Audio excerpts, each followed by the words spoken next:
Well, good evening, Fairlawn. It's so great to see so many of you here. And I want to thank everybody for joining us in this discussion about taxes, the cost of living, and our local economy here in Fairlawn. We have some great guests who really know what's going on in Fairlawn. So they're going to clue us in on all these subject areas. And you are going to be able to ask questions. A little bit after 8 o'clock, I'll ask you to put those in the chat. But for now, if you could mute yourself when you come on, and we'll just move forward. My name is Rebecca Greene. Everybody knows me as Becky. I'm your local reporter, TAPinto, and we're a big group, about 80 news sites of hyper-local news. I cover both Fairlawn, Glen Rock, and Paramus right now, but this is about Fairlawn specifically. Now let me introduce our guests, which most of you know. Our first guest is Fairlawn Mayor Corp Peluso, who's very used to doing these things. He does a great job with his Facebook live meetings every Thursday night, which I do appreciate. And he was elected to Borough Council in 2012. He has been our mayor for about the last 3 years, right, Kurt? I'm not thinking 4, 3. Okay, just making sure. In his professional life, in addition to serving on so many committees here in Fairlawn, in his professional life, he is the Senior Director of Programs and Partnerships for Everyone On, a national nonprofit that creates social and economic opportunity by connecting everyone to the internet, regardless of income. So thank you for being here, our Mayor Kurt. Next is Abigail Katznelson. She is the president of the Fairlawn Economic Development Corporation, which I will use the acronym EDC all the time, and she's our president for that. But when she's working during the day and not volunteering for us, she is the co-founder and partner at the Legacy Development Group. It's a New Jersey-based development and property management firm whose mission it is to build high-quality, low-cost residential mixed-use properties. So thank you very much for being here, Abby. I appreciate it. And she is a great dog who may bark on occasion. And then there's Alan Weitzman, who is, I believe, a lifelong resident and a retired Fairlawn architect, who is also on the EDC and gives highly valuable advice. And he worked for a firm for many years that was dedicated to public and private entities in the governmental, commercial, educational, religious, and residential sectors. And that's why he's so valuable to us, because we're marrying all this today. We're going to talk a lot about this. And our other guest, for more of the statewide perspective, is Regina Egea. She is the CEO and president of the Garden State Initiative. And I welcome Regina here as well. And I would like to start off with Regina, if we could, and if she could give us a little background on what it's like and what she has seen statewide on affordability for towns in New Jersey, because it is expensive to live here, and that's why we're here. But I wanted to hear what she has been hearing and experiencing on affordability in our municipalities across the state. Take it away, Regina. Thanks so much, Becky, and thanks everyone for being here this evening. It's a real pleasure. I mentioned to Becky when we first met that I actually lived in Fairlawn when I first came out of college. It was my first apartment when I started working. So I have great affection, for the town. I really enjoyed it. And it's, one of many gems, of course, in our state. And, as Becky mentioned, so the Garden State Initiative is a nonprofit, education-focused organization on fiscal and economic matters here in the state. And we're nonpartisan. So we really think of ourselves as kind of an economic conscience for the state and try to really bring forward information in a way that helps all of us understand what's going on in the state and translate that. And that's why I'm so happy to be here this evening to what that means and how it impacts each of our communities in the state. So we, look at as I said, just fiscal and economic matters is the only areas that we spend time on. And when we look at New Jersey, particularly compared to our regional competitors, as well as the United States as a whole, it's worrisome for us. And that's why we're anxious to have these conversations at the local level as well. Worrisome in the sense of, even before the pandemic, from a economic activity, one of the big measures is GDP. And we were lagging the neighboring states. So Delaware, Pennsylvania, New York, all really were performing at a stronger level than we were. And, we were, frankly, slower to come through and come out of the last economic recession.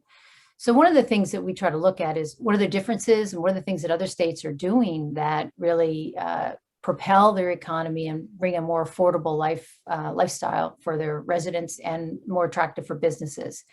And certainly, as Becky mentioned, taxes are a strong component, not the only component, but certainly a component that we all look at as residents, as individuals and families, and businesses certainly consider. But there's also, when we look at other components to how we spend our disposable income, things like we look at tolling and gas prices and all the things that go into that basket of cost of living. And New Jersey, with few exceptions, is at the top of the list in terms of the cost. So we're about trying to, tonight talk about, those kinds of things that affect all of our lives every day and what can we do about it. So Becky, if that's enough, I'll then turn it back to you. Well, I think that's a great segue to go over to Kurt, our mayor. And believe me, when it comes to taxes, Kurt knows all about that and he understands that, and he knows taxes usually equate to services, and that's how we think of it. But in that vein, in business, I wanted to kind of go right over to the big topics here in Fair Lawn. And the big topics here in Fair Lawn are the Mondelez plant and also the development that's really in the middle of town, right? Radburn, and the discussions going on around Radburn, which is at the corner of Fair Lawn Avenue and Plaza Road. So those are the two kind of the bigger things that are happening here. And I wanted to ask her, how do the taxes and the development with the taxes that they bring in affect local services and our quality of life here? And you could speak to them one at a time. I know they're two big subjects, but I know they're things you know a lot about. Yeah, sure. So we're really fortunate in Fair Lawn. I've been on the council now for 9 years, and I believe it's my 8th year on the council. We started the finance committee, which I've been a part of since the beginning. And what we do is look for long-term financial planning. So we have worst case scenarios in case, like with Mondelez moving out, where do we go from there? We also look at, where we have redundancy within our services compared to other services being offered by the county or maybe another municipality or the Board of Ed. So that really put us on a good trajectory to the point where the last 4 years, we've had a 0% tax increase on the municipal side. And going forward, we're really confident that if we continue down this path, that'll be for years to come. The reason we're seeing that is because we're investing in our services tremendously. And that investment has increased the rate of our houses tremendously as well. So what we're seeing as, when I was growing up here in Fair Lawn, a lot of people, once they got to a certain part of the socioeconomical ladder, they want to move out to another Northern Bergen County town. What we're seeing now, instead of moving out, they're moving up and they're turning these little ranches into another floor on top. So you're seeing a house where it usually costs, $8,000 in taxes, go to possibly $12,000 in taxes by adding all these extra bedrooms and extra bathrooms. So that's been a great testament to Fair Lawn and how people are viewing us. Also, the value has increased because we have so many people that want to move in. Our school systems are second to none. And so many people who move into Fair Lawn often say, I came to Fair Lawn as soon as I had kids because I wanted a top-notch education. And what we're seeing right now that has been really amazing is we have, for the first time ever, we have the seniors who are going to be graduating in a few weeks. A handful of them already graduated from Bergen Community College with an associate degree. And that's really rare to see in other communities. So that's something we're really proud of. When it comes to the two developments you mentioned, obviously when Nabisco moving out was a big, very upsetting to us as a community. And myself, Governor Murphy, Congressman Gottheimer fought tooth and nail to try to convince them to stay. Unfortunately, because of geographical reasons, it didn't make sense for them. They have one plant on the West Coast in Portland and 3 on the East Coast. We're the second oldest, so they went with the newest, which was in Virginia. Financially, Fairlawn's not going to be hit hard at all by this. We already have a number of developers that have reached out to us that are extremely interested in the site. So we're exploring all those conversations. When it comes to the other development you mentioned over on Plaza and Fairlawn Ave, we're in constant negotiations right now with someone who is under contract with the seller to see if we can get to a point where it's a development that makes this community proud and adds to what we're already offering. Okay, so as far as development goes, and those, especially commercial and residential, I would kind of lean on Abby a little bit here because I know she is a developer. And tell me a little bit about, I know you have a development over on River Road. And what are the things that attract you to come into Fairlawn or attracted you and makes you think, geez, this is someplace that I want to be, that I want to bring my development to? Right. Thanks, Becky. So a lot of the things that attract us to Fairlawn, there's kind of key factors that all developers look for, either transit-oriented factors, demographic-related factors, and education-related factors. There's no, like you said, rocket science to development. We want to be where people want to be, and people want to be within close commuting distance of a major city. They want to be where their kids are going to get a good education. They want to be where they can walk to bars, restaurants, other public services, and they want to be somewhere where it's clean and it's nice to live. So Fairlawn has all of that. Fairlawn is within close commuting distance of the city. Fairlawn has an absolutely phenomenal school system. And we have a great demographic environment where my company develops apartments. So we're not necessarily catering towards the 2 and 3 child families, but we are catering towards the young families who don't have children yet. We're also catering towards the empty nesters whose children are now living in Fairlawn, but who don't want to pay a huge down payment on their home, don't want to pay the continuous taxes and maintenance, and they just want to live somewhere that's low maintenance for them. So Fairlawn has, grown with us to some extent. My family first started developing in Fairlawn on a single family home basis about 35 years ago, but more relevant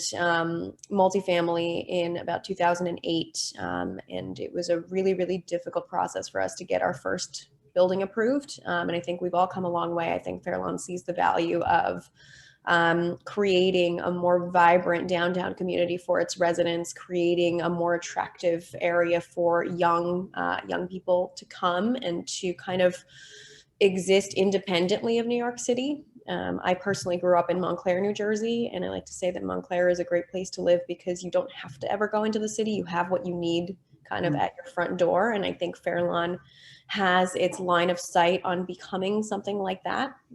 So those are all reasons why we come to Fairlawn. The Fairlawn Council and community has been very good to us, and hopefully we're, in return contributing to that vibrant development of the downtown area that I mentioned.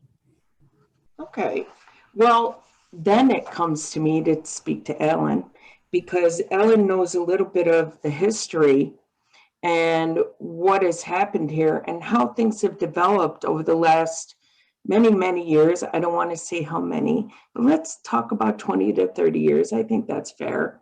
I've lived in Fairlawn for 28 years. So I wanted to ask Ellen, how has development changed? And do you feel, we talk about young families moving in, which I think is very important, but also how has development changed?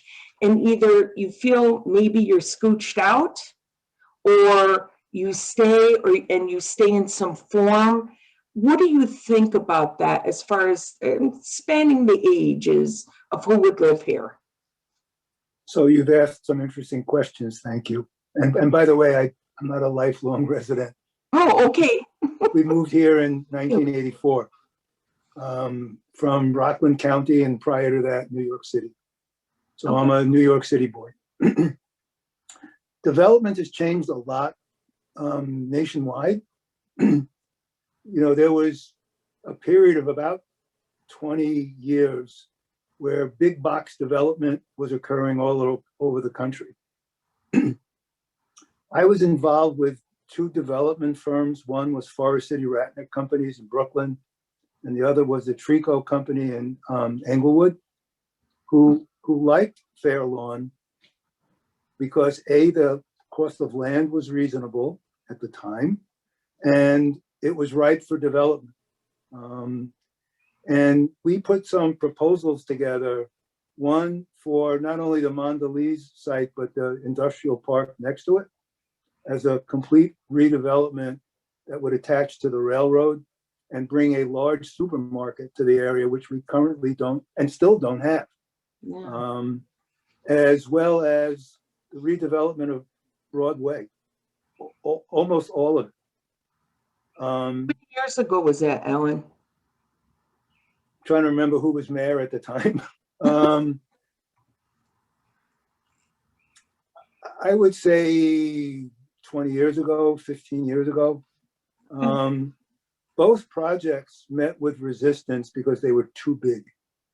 And I think it scared a lot of people at the time. But, it would have had a huge impact on the borough and what it looks like today, because it would have included huge amounts of space being designed by top flight firms, which would have led to, beautiful developments. Beautiful developments spur other beautiful developments. I know one of the comments made by a local businessman looking at what we call the deals site was so excited by, what the proposals were. He kind of said, I can't wait for this to happen so I can do it in front of my shop. So that's a good thing. But, because of the economy, development has kind of died. Big box retail has kind of died. The last big project I worked on was in Yonkers, Ridge Hill, which was an 80-acre mixed-use development of 1 million square feet of commercial space and I think 1,000 families. That was largely built. Well, I think a lot goes on with the balance of that, right? Yeah. We want to bring in families. We want to renew the community regularly, but then we worry about too many people in the school system.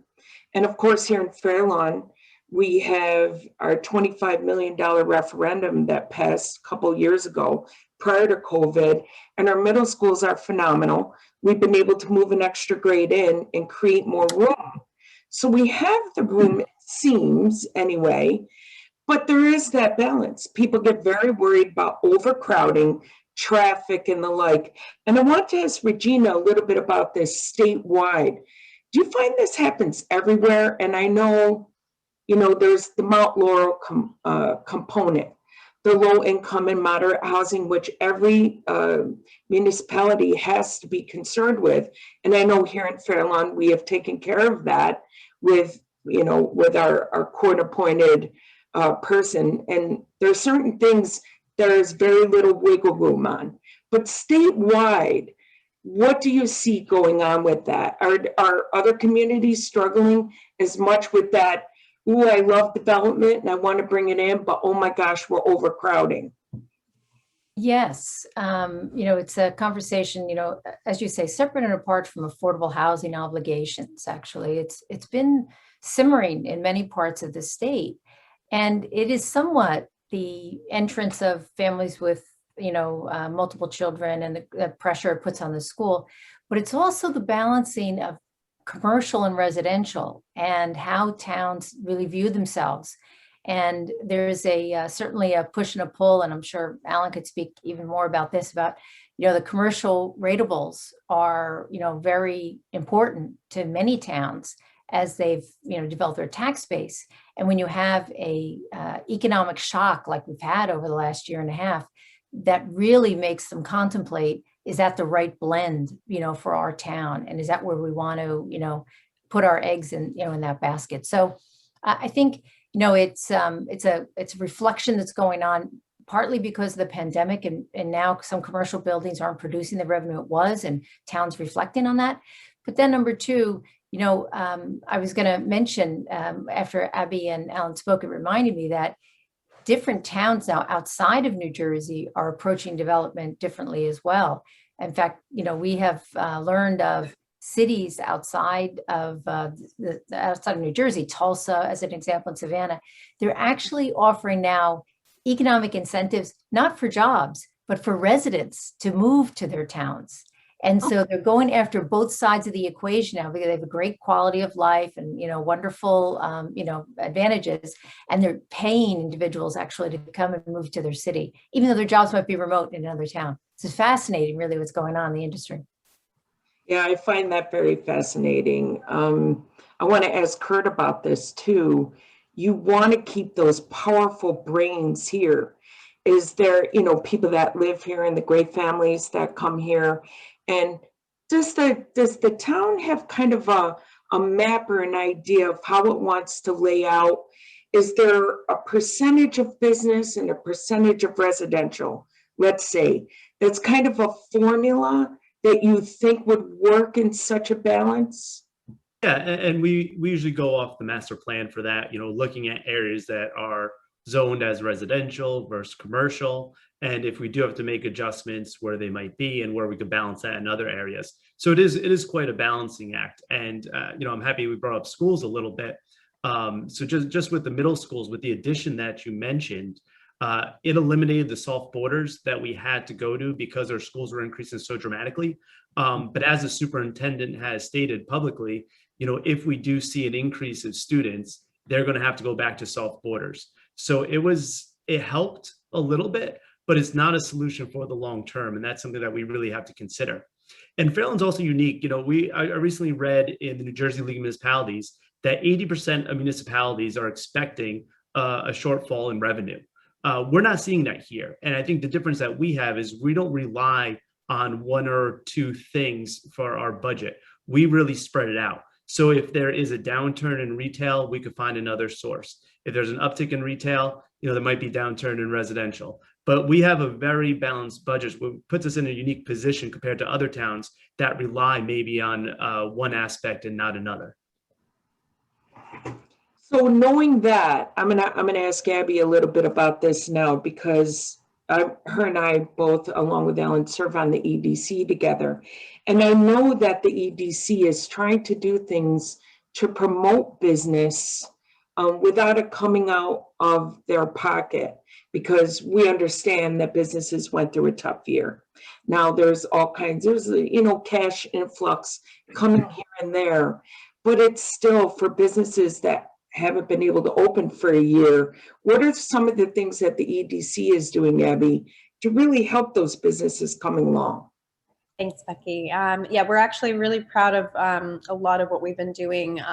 Really close to the beginning of the pandemic, we kind of scrambled to put something together because we really wanted to make sure that we were doing something to help our small businesses. And we launched the EDC's first annual, and I say annual because we are going to be doing it on a recurring basis, gift card subsidy, in which we allowed restaurants to sell subsidized gift cards, and the EDC from our budget was able to give them the difference. So they were able to sell discounted gift cards and bring in business that way. We got a lot of really positive feedback for that. And our two latest initiatives, which I'm very excited about, number one, we call the Fairlawn Marketplace. I actually see Frank Hall on this call, and he is spearheading that initiative for us as part of the EDC Marketing Committee.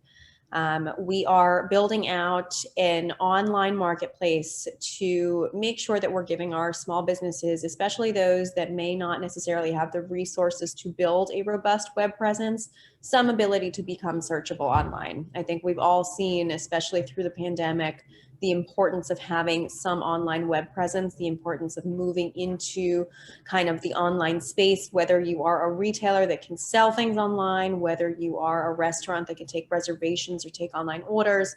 It's important to be able to operate in that space. And so we wanted to be able, free of charge, to offer some exposure, some searchability online to every business that we can find in Fairlawn.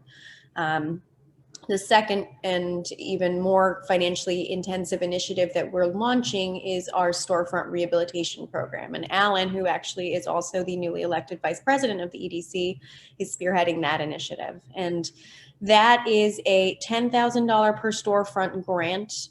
There's no cost upfront to the store owner, where we are working with a licensed consultant who specializes in this type of niche work. To really work to revamp, to beautify, to make more welcoming storefronts that may be in need of a little bit of help, that may benefit from the eye of a professional. And we are working with that consultant to give them a full, top to bottom consultation, a very comprehensive guide to implementing some very tangible improvements. And when they do implement those improvements, with the consent, of course, of the landlord or property owner, they will be reimbursed up to $10,000 of expenses that qualify under this grant. So we're really excited to be able to offer that to our store owners. Like I said, our mission is to make owning a business in Fair Lawn as easy as it possibly can be, and to open people's eyes to how wonderful it is to be a business in Fair Lawn. And we're proud to be a partner to our business owners, and we hope to be more of a partner to them in the future. And I think that's really exciting, especially the online stuff. And I think we went from, always shopping in stores to then shopping online. And then the pandemic's like, wow, we're shopping all online. But now, much like the stock market crash and then the roaring 20s, I think that there's going to be this element of everybody wanting to be out. And I could ask Ellen about this. What do you think about this whole initiative that EDC is doing and making the storefronts look better? Because no matter what, people are going to want to be out. How important is the attractiveness of downtowns? And what about Fair Lawn downtowns? How many do we have, if any? Thank you. Let's go backwards. So one of the problems I see as an architect and planner is Fair Lawn lacks a single downtown. Most suburban communities have a single downtown, a primary street, maybe some cross streets where the bulk of the retail commercial space exists. So it becomes a natural draw. You want to go to the movies, after the movies, you go get ice cream, etc., or go to dinner. They all link. We don't have that. So, most of the retail establishments are almost destinations in themselves. You want to get bagels, you go to the bagel store. You don't even know what's next door because all you wanted was bagels. So the idea of improving storefronts, if you think about places that you've been that you like, they're attractive. The lighting is good, the signage is good, the experience is great. And so you're drawn to move through the space and discover, hey, there's this shop. I don't have to go online. I could get it in town, which is a huge benefit. My son-in-law is in marketing, and he keeps telling me how I misunderstand the amount of sales online. It's not as great as people think. It's getting bigger, but a year ago it was less than 20%. People still want to go to stores. It's shocking, actually. Yeah, it was shocking to me too. I was off by a magnitude of 2. I thought it was more like 40 or 50%. He said, no, it's only 20%. And that's his business. So it's growing. There's no question about it. And various factors affected. Certainly the pandemic affected online sales because you couldn't go out. So everybody was doing grocery shopping online. Everybody was trying to get Purell online. But things come back. There was a pandemic in 1918. I wasn't around. You might think I was, but I wasn't around. No worries. But you know what? It came back. And I absolutely believe that it'll come back. But there needs to be a reason. So, we did a pilot study for the storefront initiative. And I'll be honest, I was very skeptical at first, you know, like how much could you improve something just by the storefront? And the answer is a lot. And if you think back over the places you've been, you remember charming details of a store, of a restaurant that caught your attention and made you want to go back. And that's what we're trying to do with the EDC, is not only encourage businesses to come, but encourage them to stay and prosper. Yeah, I like that. And I think about, and I want to ask Kurt about this, the RIC, which is the River Road Improvement Corporation, which has been around for a good 20 years, I believe, in the Broadway Improvement District and the EDC and the Chamber of Commerce. There's so many things kind of working together. How can we, I don't know if it's possible to have a center of town in Fair Lawn. It's one of the best things about us, and also a challenge. What do you think about that, Kurt, that we have so many different areas? Yeah, it's funny Alan brought up bagel stores, because I see the same kind of competition with the downtowns where everyone argues what's the best bagel store in Fair Lawn. And it is challenging. And what we've seen is so many of them have made some great improvements recently. Over on Maple Ave, we have the Craftsman that recently moved in. Bolero has done some amazing improvements, and a brand new ShopRite is coming in with 14 commercial properties. So they're going to have an argument now for having a downtown. River Road today, compared to what it was in the 80s and 90s, is a world of a difference. It's just amazing the improvements that have gone on there, and it looks like it's going to continue to do so. And then once the Deals property is developed, as Alan said, I truly believe a lot of the other businesses are going to follow suit. And we're going to have a really big competition to be that downtown, which is great. I think the community will thrive on that.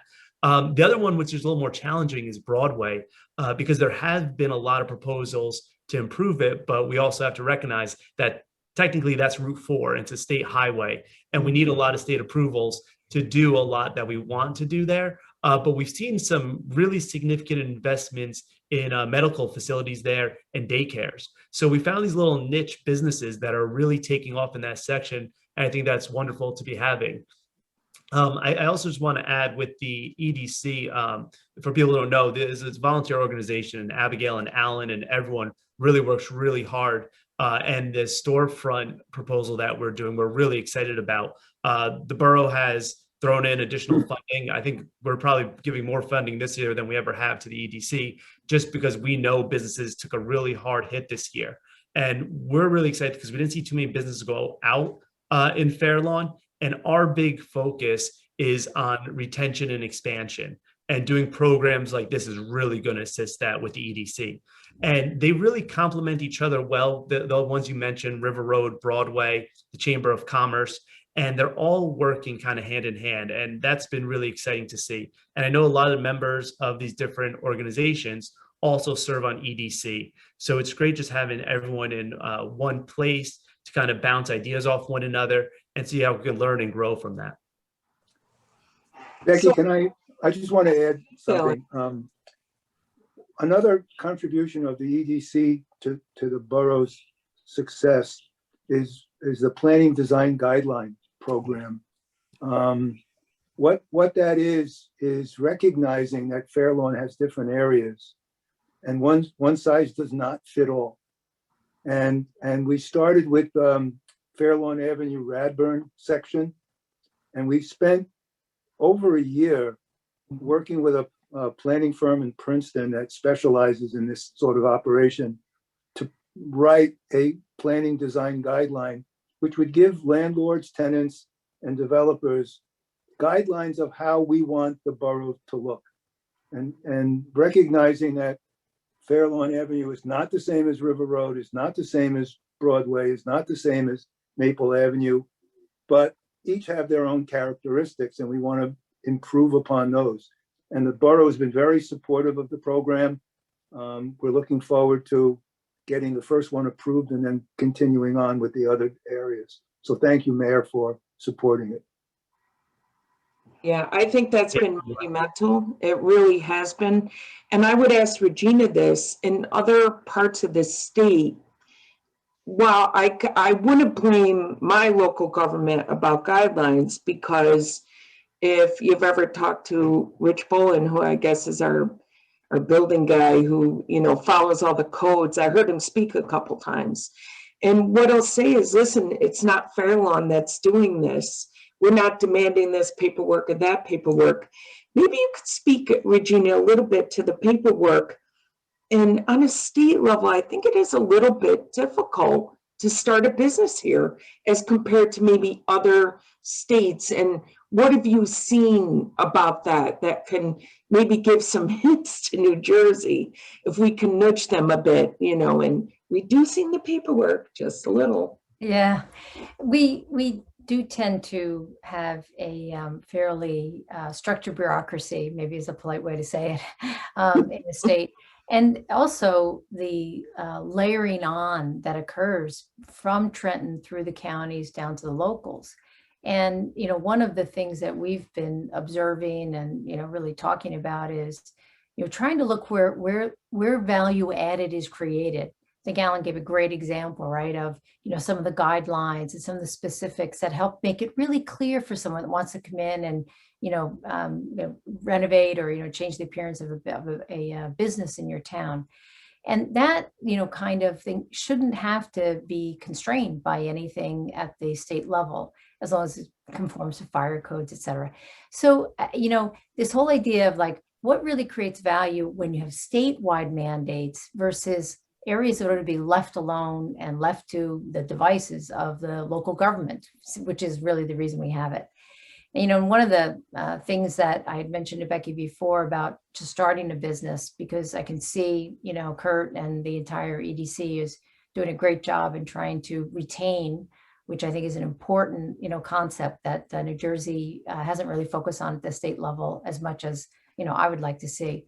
But when we thought about starting up businesses, we have business leaders who have been with us talking about, what it takes to start a business in terms of the paperwork, questions that get asked, and the filings, and the ongoing demands on businesses in New Jersey versus other states.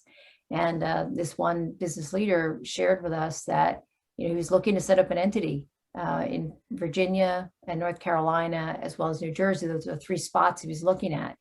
And Virginia had 9 pages of information they wanted in order to incorporate and set up the business. And North Carolina had 14 pages, so a little bit more. But, he was fairly aghast, frankly, when he encountered the requirements on the New Jersey side, which, were in multiples, actually up to 56 pages of information that's required at the state level to set up a business. And so it's really just a graphic example of how discouraging sometimes New Jersey can be for businesses that want to operate. I can, name multiple investors that I know that are setting up businesses all the time, and New Jersey does not fare well, unfortunately. And that affects towns, right? I mean, when you can't even get past the state level of finding it to be appealing, it makes it harder for you guys to be able to then, actually you try to do a heavier lift because you're trying to overcome things that are really endemic to the whole state, and you're trying to overcome them at the local level. And that makes your jobs much tougher. So I think, to the extent we can, work on, innovative tax programs. And, we advocated, actually would compliment, I think, Abby, some of the work you're doing on the EDC. We advocated for sales tax holidays, right, to help businesses get back on their feet and enable the business to either keep the sales taxes that they've collected or share it with the consumer and refund, right? It only charge half the sales tax. And these are the things that you can collaborate at the state level with the locals to try to stimulate business. And those kinds of things, like thinking about, how does the state help the local business, not just tell it what to do, and particularly on the business side, I think are things that, we would continue to, advocate for. And I think to keep us competitive, because other states, are noticing, as I mentioned before, they're, they are lowering and making themselves more attractive. Just 2 more quick examples. One is our corporate tax rate is the highest in the country, right? 11.5%. And, we're the only one in the double digits. And in our regional area, we are the highest. So that really hurts, our appeal to businesses wanting to relocate, or even, frankly, as Kurt said, it hurts the case to retain those businesses, because they can see going across the border to Pennsylvania is not only more attractive for the business, but frankly, for at a personal income tax, at a personal cost of living, it's much more attractive. So I think we need to, look at who our real competition is, both within the state, Becky, to your question, but also now with being so mobile, jobs being so mobile, and as the workforce is really sorting itself out, what does it take to win at the regional and national level? If I might, you raise a lot of points, and as an architect that's built everywhere from Massachusetts to Florida, I can tell you that some states are easy, but they're also less dense. New Jersey is the most densely populated state in the country. And the building laws we have are for public safety. I'll give you an example. In Florida, you can build a high-rise building with no child protective screens in the window. It's not required. But in New York and in New Jersey, you must put child-proof screens in the windows. So I was involved in a building in Florida where a kid jumped out of a window because the screen was only a fly screen, wasn't meant to retain a child. Right. Child lived, by the way, but was damaged. And the issue was, but the building complied with the local law. So I think some of our regulations are good. And I think, especially in Fairlawn, having worked in multiple communities, they're among the best. They're very helpful. The problem is the average applicant doesn't know what to do. And that's one of the things that the EDC is actually beginning to look at. Can we do like if this, then that chart? If you want to open a business, a restaurant in what was a dry retail, what do you have to do? If you want to open a restaurant in a building that was a restaurant, what do you have to do? Those are two different sets of requirements. Sure. So yeah, without a doubt, Alan. I mean, I certainly would. I'm not saying we so should. that's something that we have on the horizon. Is something we're looking at. Can we develop, working with the local building department, develop a form that would guide and assist a business owner who wants to open a business in Fairlawn or stay in Fairlawn and expand, what they're supposed to do. Right. Without a doubt. I mean, that's what I mean about value added, right? That's Right. Business easier. It makes you much easier to do business with. And that's the right way to come at it. And what I was just saying is that really taking a bit of a clean slate look at, where are we creating value at the local level and state level? And we don't need to do it in both places. And it's really just more of a clean slate. And I understand that. That's why I think a few years back, the EDC did have Rich Bowen, our building inspector, come in and really kind of talk everybody through what that process is and why some of those things are there, but still it can be so onerous. It really can be very difficult. And I want to ask Abby about this. But before I do that, I want to remind anybody who wants to put questions in from the audience, please put them in chat and we will have a little question and answer. Be polite. Have to say that, just saying. I want to ask Abby about this. And as far as the checklist goes, I think it's fantastic. I think it's the kind of thing we all have to think about. But do you have a kind of a wish list as a developer that you would say, hey, here's a few things that I wish were better? And it could just be as simple as what Alan is saying, not so much that you would wish for non-safety and, cheaply made, places. It's more what would make it better and maybe a little bit quicker and not expensive on the professional side, where you have to bring in tons of professionals to help you get through the application process if you're going to build a building. So on the development side, my wish list would probably make Kurt's head explode. But it's actually not much to do with the building department application process. So I think Alan's point is well taken in the fact that me as a developer, I have no other option but to hire a full team of professionals like Alan. I hire engineers, I hire architects, I hire, traffic study engineers. I hire a whole host of people whose sole job it is to deal in the building permitting application process. So I am equipped really well with a team of people who know what they're doing. Me personally, not included in that number. So it's more of an issue that you face when you are an individual business owner, because you're not guided by a team of professionals. You are trying to get your business off the ground. You maybe don't have the resources. When I start a development project, I have a line item budget that's hundreds of thousands of dollars deep for professionals, for the planning, development, approvals process, for permitting and inspections, because I've done it before, because I know how important and instrumental it is to a successful project.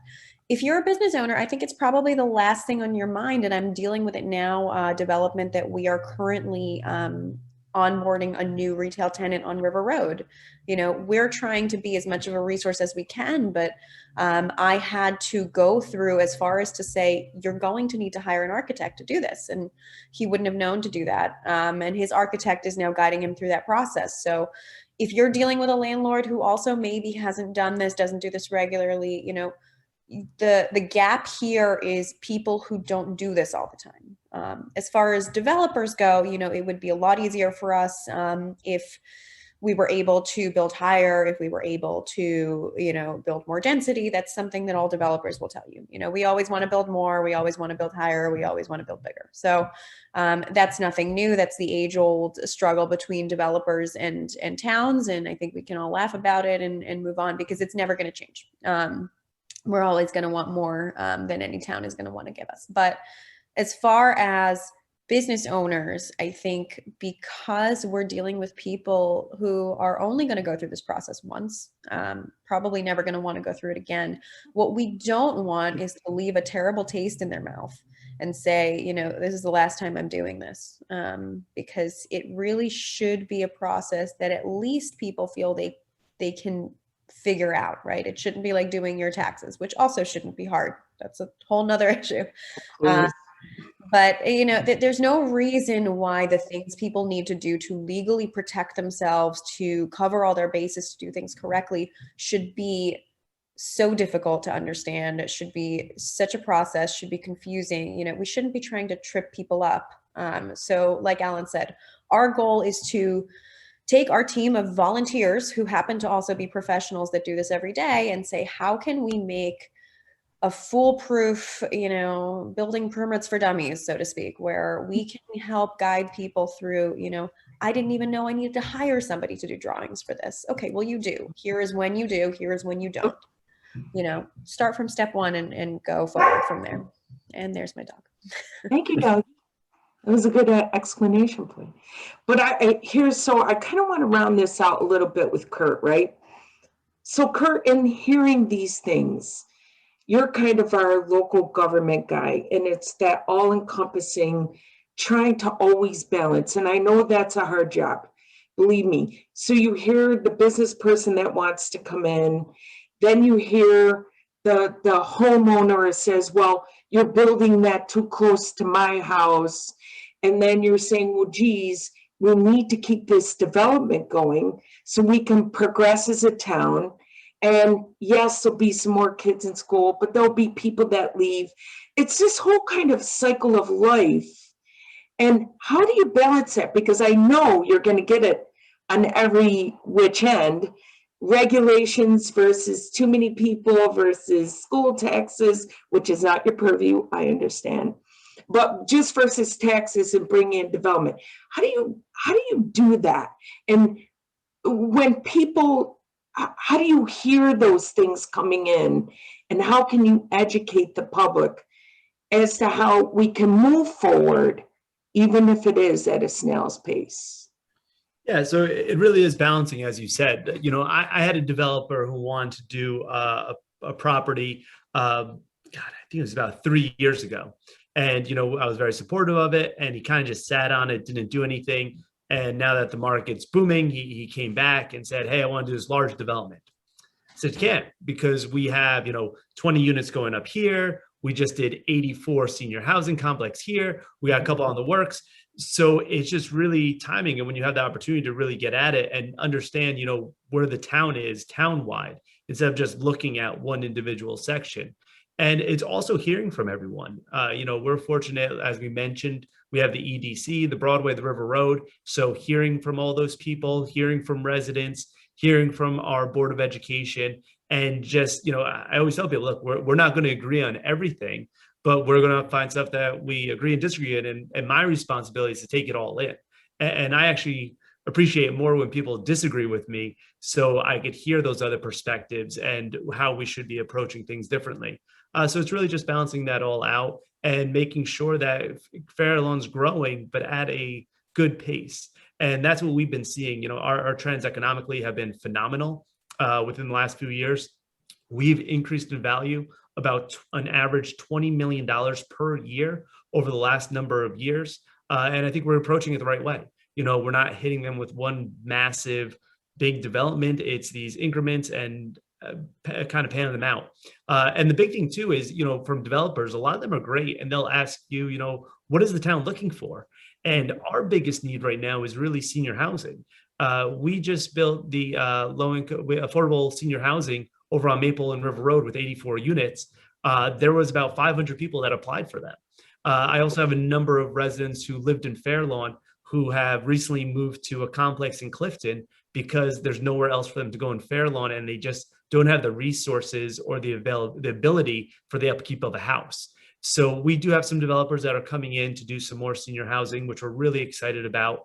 We're also working with United Way to do special needs housing, which is really needed in this community.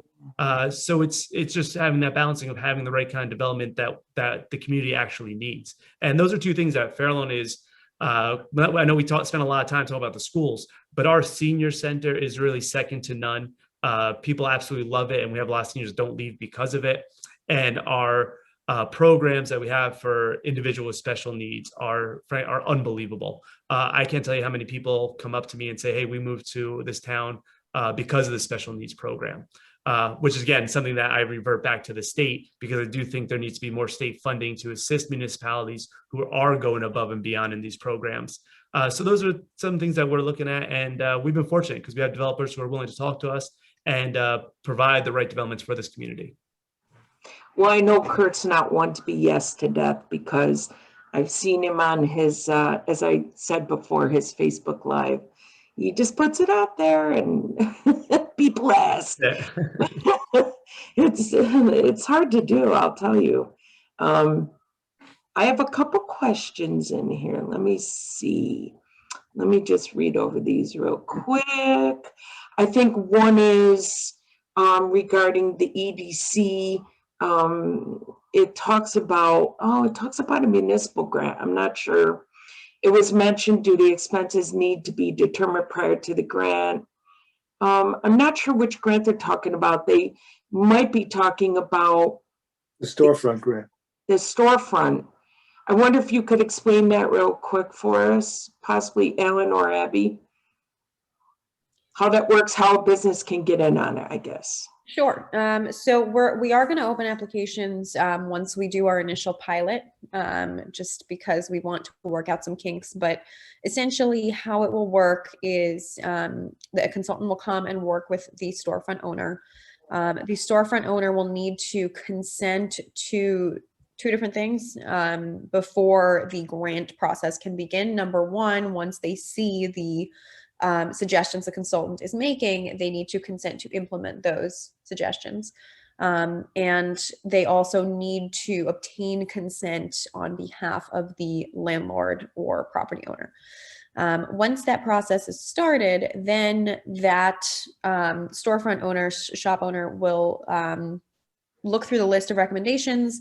We'll get quotes from professionals in order to implement those recommendations. The EDC will then look at that quote list. They will approve or adjust as needed. And once that list of expenses is approved, the shop owner can then go and implement those changes, and they will be reimbursed up to $10,000.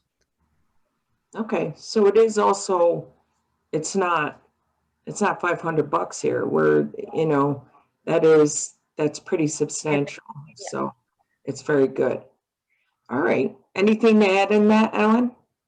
No, I think she said it perfectly well. I mean, the idea is to beautify the streetscape. And, even the $10,000 number right now is a guess. And it, as Abby pointed out, it is up to. So if the solution that they come upon is $8,000 worth of work, that's what they'll get. It's not an automatic 10. So and it doesn't preclude the shopkeeper from spending more if they desire. And our work is limited to the storefront, where the design, and by the way, we pay for the designer. That doesn't preclude the shopkeeper from retaining the designer to do inside the shop. Get you to the front door, get you in the front door, get you through the store. The experience starts at the street. And here's something else for Ellen. We have another question. It says, Ellen Weitzman is not only an architect, but also a professional planner. Can you speak to the difference between development that sprawls, in quotes, uses a lot of spaces and relies most heavily on the automobile, versus so-called smart development that is more compact, works in synergy with mixed uses, and relies as much as possible on public transportation?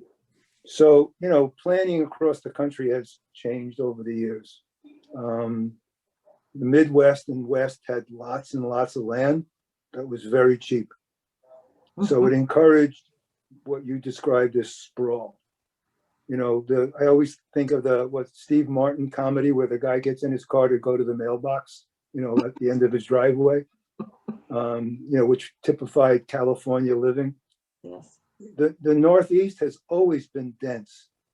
Land is very expensive. So projects are dense. And so verticality became the norm. There's only so much land and there's only so much you could do. But what people are finding is, for example, highways have cut cities in pieces.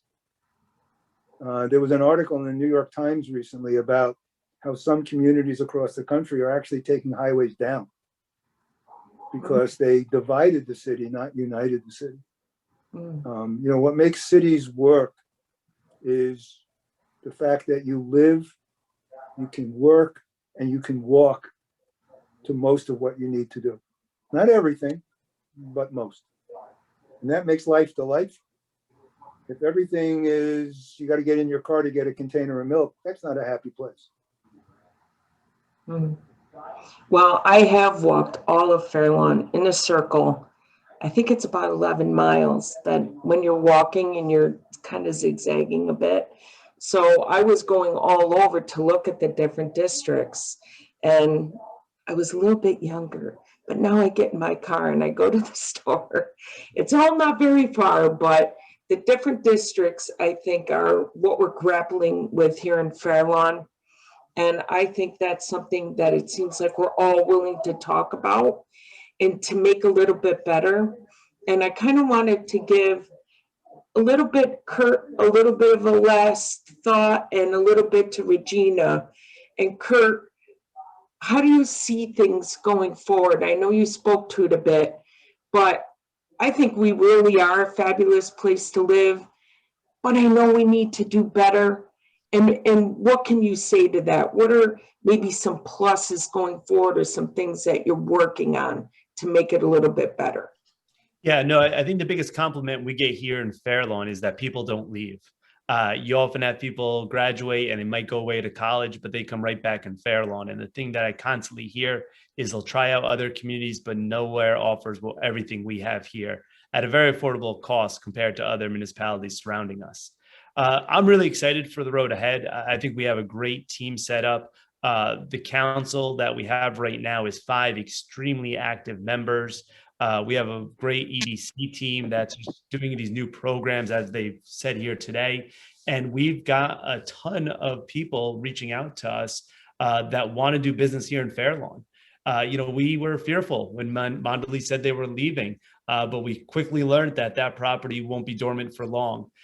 We also have a number of other areas that developers are interested in. We have the Clarion site that's by Fair Lawn Avenue Bridge, which is getting redone thanks to Passaic County for $14 million, which will be a great benefit to the community as well.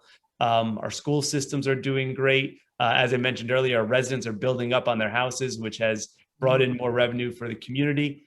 So we're excited for the road ahead. We're going to use that funding to bring in more community services and really focusing on how we can make this town even better. It's interesting. The topic of the conversation was supposed to be, is Fair Lawn too expensive and why do I want to live here? As the only retiree on this discussion, it was, my wife retired 15 years ago and I retired going on a year and a half now. So, one option for us was to move, right? Her income was reduced to her pension and Social Security, and my income was reduced to, my 401k and Social Security. It was a huge economic hit for us from having, 2 incomes. But our kids are gone. Our kids are adults. We chose to stay here because of all of the benefits that living in Fair Lawn provides, as the mayor described. I like the people. I like the services. I like the convenience. I like its proximity to Manhattan. I like its proximity to my daughter and granddaughter. So we cut back on expenses. We were a 3-car family, 2 years ago. We're a 1-car family now. And I got rid of my BMW and we have a Honda. You make decisions. Everybody makes decisions. The guy who doesn't want to get rid of his BMW, well, maybe he moves to North Carolina. That's his right or her right as an American. But I think living here provides a huge amount of benefit that doesn't exist in too many places at this price point. Compared to Ridgewood, it's a nice town, no question about it. But it's much more expensive living in Ridgewood than it is living in Fair Lawn. And they don't necessarily have all of the benefits we have. Mm-hmm. So, I think you make a decision to stay or not based on your own personal opinion and finances. Look, lots of people move to Florida because of taxes and whatever. I ain't going. Oh, it's so hot there. Jeez. But I think, I think Fair Lawn is the place to be, and I'm happy to be here. And if I have to keep cutting back, I will. And see, that's what's interesting to me, and how I can let Regina kind of, take us out on this, the thought about this. Yes, the Northeast, I've always lived in the Northeast. I'm from upstate New York, and then I moved to New York City and then came here. And I just know it's a great place to raise kids, raise both my kids through this school system. Fantastic. No complaints. But it is expensive. And then the work that you need, or that you need to be close to, that starts to move down. How do we keep people here? Or to Ellen's point, do we want to maybe, those people are just going to leave? But I really want to always be cognizant of it's always keeping people here. I want to keep on that positive. I'd rather people wouldn't leave. It just makes for a better overall experience. All the age groups here, being next to people you love, your family, your children, all that kind of stuff. I mean, and there is always something to do, and the food is fabulous. So, But Becky, if nobody left, right? If nobody left, A, either nobody can move in, or B, we have to grow, increase density, which nobody wants. So, And it- people moving out is a natural order of things. We And you're were right. able to, you're right. move in because the people that lived here before moved out. My biggest worry, and what I'll let Regina finish speaking to, is that is it possible that we could price ourselves out? We could lose too many people. I think, right now is a weird time. And I think over the next couple of years, we're really going to see how things level out. I hope it's positive. But what do you say to that? And what do you see on a state level?